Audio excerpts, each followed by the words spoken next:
இன்ன இவர் என்றெல்லாம் தேவையில்லை. அல்லாஹ் புறக்கணிச்ச நாடுச்சான்னா அல்லாஹ் புறக்கணிச்சு தூக்கி போட்டு. அப்படி சஹாபாக்கள் அல்லாஹ் செய்யலனாலும் அவங்க மூலியமா அல்லாஹ் ஒரு பாடத்தை கொடுத்தார். அவங்க தோல்வியை தழுவுனாங்க. உஹதுடைய போர் தோல்வியுடைய விளிம்புன்னா சொல்லுவாங்க வரலாறுல. இல்ல, உஹதுடைய போர் தோல்விதான். எதிரிகளாலதான் அந்த போர் வெற்றி கொள்ளப்பட்டுச்சு. ஆனா அதுக்கப்புறம் சஹாபாக்கள் மனம் தளரும் போது அல்லாஹ் வசனம் இறக்கினான். வலா தஹினு வலா தஹ்சனு அன்துமுல் அஅலவுன இன் குன்தும் முஃமினீன். நீங்க கவலைப்படாதீங்க, மனதை விட்டு கொடுத்துறாதீங்க.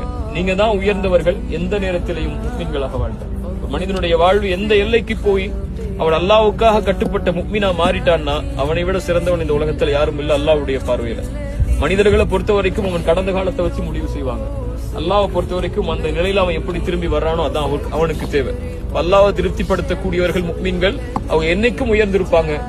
அல்லாஹ்வை திருப்திப்படுத்தாம உலகத்தை திருப்திப்படுத்தி அல்லாஹ்வையும் அல்லாஹ்வுடைய தூதரையும் கைவிடக்கூடியவர்களை அல்லாஹ்வும் கைவிட்டுவான். இந்த பாடத்தோட இன்ஷா அல்லாஹ் இந்த இடத்துல கலைந்து போகும். ஜஸாக்குமுல்லாஹ்.